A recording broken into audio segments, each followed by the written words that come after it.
നമസ്കാരം. റാഫ്റ്റോ ക്രിക്കറ്റിലേക്ക് അവർക്കും സ്വന്തം IPLൻ്റെ പ്ലേ ഓഫിൽ ക്വാളിഫയറിൽ 26-ാം തീയതി RCB GTയുമായിട്ട് ഏറ്റുമുട്ടുകയാണ്. അതിന് മുന്നോടിയായിട്ട് ഇപ്പോൾ RCBക്ക് അത്ര ശുഭകരമല്ലാത്തൊരു വാർത്ത പുറത്തേക്ക് വരുന്നു.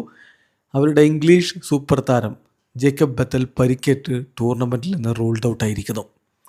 നമുക്കറിയാം, ഫിൽ സാൾട്ട് പരിക്കേറ്റ് പുറത്തായ സമയത്ത് പകരം ഓപ്പണറായിട്ട് വന്നിരുന്നത് ജേക്കബ് ബത്തലാണ്. പക്ഷേ അത്ര മികവ് അദ്ദേഹത്തിന് കാണിക്കാൻ പറ്റിയിരുന്നില്ല. ഇപ്പോഴത്തെ അദ്ദേഹത്തിന് പരിക്കേറ്റ് റൂൾഡ് ഔട്ട് ആയിരിക്കുന്നു. അതേസമയം ഫിൽ സാൾട്ട് തിരികെ സ്ക്വാഡിനോടൊപ്പം എത്തിയിട്ടുണ്ട്. അദ്ദേഹം അടുത്ത പ്ലേ ഓഫ് മത്സരങ്ങൾ കളിക്കും എന്നാണ് പ്രതീക്ഷിക്കുന്നത്.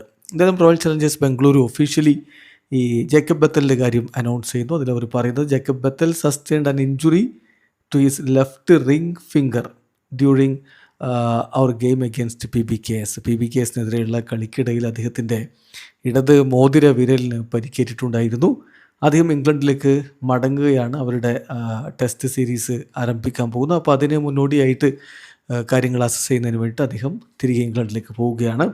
Get well soon JB, we will miss having U around എന്ന് പറഞ്ഞുകൊണ്ട് ഒഫീഷ്യലി ഇക്കാര്യം RCB അറിയിക്കുന്നു. അതേസമയം രാജസ്ഥാൻ റോയൽസ് ഒരു റീപ്ലേസ്മെൻറ്റ് നടത്തിയിട്ടുണ്ട്. അക്കാര്യം അവർ ഒഫീഷ്യലി അറിയിക്കുകയാണ്. രവി സിംഗിന് പരിക്ക് പറ്റിയിരുന്നു. പകരം ഇപ്പോൾ അവർ യമൻജോത് ചാഹലിനെ സ്ക്വാഡിലേക്ക് എടുത്തിട്ടുണ്ട്. യമൻജോത്ത് പാട്യാലയിൽ നിന്നുള്ള യങ് ഓൾറൗണ്ടറാണ്. അദ്ദേഹം പഞ്ചാബിനെ ഡൊമസ്റ്റിക് ക്രിക്കറ്റിൽ റെപ്രസെൻ്റ് ചെയ്യുന്നുണ്ടായിരുന്നു. അദ്ദേഹത്തിൻ്റെ ടോപ്പ് സ്കോർ എന്ന് പറഞ്ഞാൽ ഫസ്റ്റ് ക്ലാസ് ക്രിക്കറ്റിൽ 83 റൺസാണ്. ലെഫ്റ്റ് ആം സ്പിന്നറായിട്ടുള്ള താരം ഇപ്പം 11 ഫസ്റ്റ് ക്ലാസ് വിക്കറ്റുകളാണ് 3 മത്സരങ്ങളിൽ നിന്ന് എടുത്തിട്ടുള്ളത്. 30 ലക്ഷം രൂപക്കാണ് അദ്ദേഹം രാജസ്ഥാൻ റോയൽസിലേക്ക് ജോയിൻ ചെയ്തിരിക്കുന്നത്. വീഡിയോ അവസാനിക്കുന്നു. ക്രിക്കറ്റ് ലോകത്തെ കൂടുതൽ വിശേഷങ്ങളുമായി റാഫ്റ്റോക്സിൽ എത്താം.